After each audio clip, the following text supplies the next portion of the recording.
আসসালামু আলাইকুম ওরহমতুল্লাহ। আশা করি সবাই ভালো আছেন। আপনার কি হাঁটু থেকে পুরো পা পর্যন্ত ব্যথা হয়?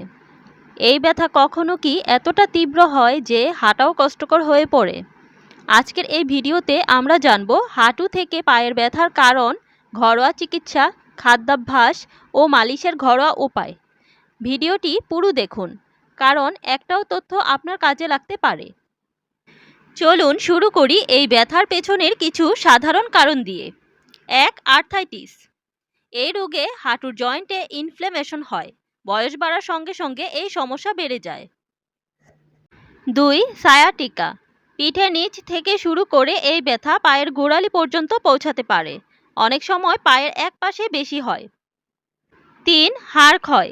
হাড়ের ঘনত্ব কমে গেলে হাঁটু ও পায়ের হাড় দুর্বল হয়ে যায়, যা ব্যথার কারণ হতে পারে। ৪. অতিরিক্ত ওজন। শরীরের ওজন বাড়লে হাঁটুতে চাপ পড়ে, ফলে পা ব্যথা বাড়ে। ৫. ভুলভাবে বসা বা দাঁড়ানো। দীর্ঘক্ষণ একইভাবে বসে থাকা বা দাঁড়িয়ে থাকলে বা ভুলভাবে হাঁটলে পায়ে ব্যথা হতে পারে। এখন চলুন জেনে নেই কোন খাবারগুলো এই ব্যথা কমাতে সাহায্য করে। ১. কোলাজেনযুক্ত খাবার।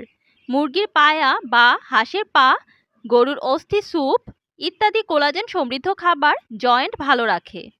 ২. Omega three fatty acid. মাছ, বিশেষ করে রুই, কাতলা, তেলাপিয়া এবং আখরোট বা চিয়া সিড খেলে ইনফ্ল্যামেশন কমে। ৩. হলুদ ও আদা। এদের মধ্যে রয়েছে প্রাকৃতিক অ্যান্টি ইনফ্ল্যামেটরি উপাদান, যা ব্যথা কমায়। ৪. সবুজ শাক সবজি ও ফল। ব্রোকলি, পালং শাক, লেবু, কমলা এইসব খাবারে আছে অ্যান্টিঅক্সিডেন্ট। ৫. ক্যালসিয়াম ও ভিটামিন ডি। দুধ, ডিমের কুসুম, সূর্যের আলো এগুলো হাড় শক্ত রাখতে সাহায্য করে। এবার চলুন জেনে নেই কিছু ঘরোয়া মালিশের উপায়, যা হাঁটু থেকে পায়ের ব্যথা কমাতে কার্যকর। ১. নারকেল তেল ও রসুন। ১ কাপ নারকেল তেলে কয়েক কোয়া রসুন দিয়ে ভালো করে ফুটিয়ে ঠান্ডা করে মালিশ করুন, ব্যথা কমে যাবে। ২. সরিষার তেল ও মেথি। সরিষার তেল ও মেথি ভেজে নিয়ে সেটি দিয়ে পায়ে হালকা গরম অবস্থায় মালিশ করুন, এতে করে ব্যথা কমে যাবে দ্রুত। ৩. আদার তেল। আদার রস বা তেল হালকা গরম করে ব্যবহার করলে ব্যথা কমে যায়। ৪. নিম পাতা ও তিলের তেল। নিম পাতা গরম করে তিলের তেলের সঙ্গে মিশিয়ে পায়ে মালিশ করুন, এটি ইনফ্ল্যামেশন কমায়। ৫. মালিশের নিয়ম। রাতে ঘুমানোর আগে মালিশ করলে বেশি উপকার পাবেন। পায়ের নিচ থেকে উপরের দিকে ধীরে ধীরে চাপ দিয়ে মালিশ করুন, এতে আরাম পাবেন।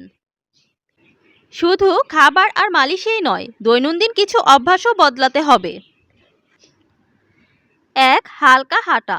প্রতিদিন ২০ থেকে ৩০ মিনিট হালকা হাঁটা জয়েন্ট সচল রাখতে সাহায্য করে। ২. হট বা কোল্ড থেরাপি। ব্যথার জায়গায় হালকা গরম বা ঠান্ডা পানির প্যাক দিতে পারেন। ৩. ওজন নিয়ন্ত্রণ। অতিরিক্ত ওজন কমালে হাঁটু ও পায়ের চাপ অনেকটাই কমে যায়। ৪. সোজা হয়ে বসা ও চলাফেরা। শরীরের ভঙ্গি ঠিক রাখুন, এটি অনেক সমস্যার সমাধান। হাঁটু এবং পায়ের ব্যথা একদিনে তৈরি হয় না, ঠিক তেমনি একদিনেও এর সমাধান সম্ভব নয়। নিয়মিত যত্নের মাধ্যমে এর সমাধান করতে হবে। আজকের ভিডিওটি এই পর্যন্তই। ভিডিওটি ভালো লাগলে লাইক, কমেন্টস অ্যান্ড শেয়ার করে পাশে থাকবেন। ভালো থাকবেন সবাই। আসসালামু আলাইকুম ওয়া রাহমাতুল্লাহ।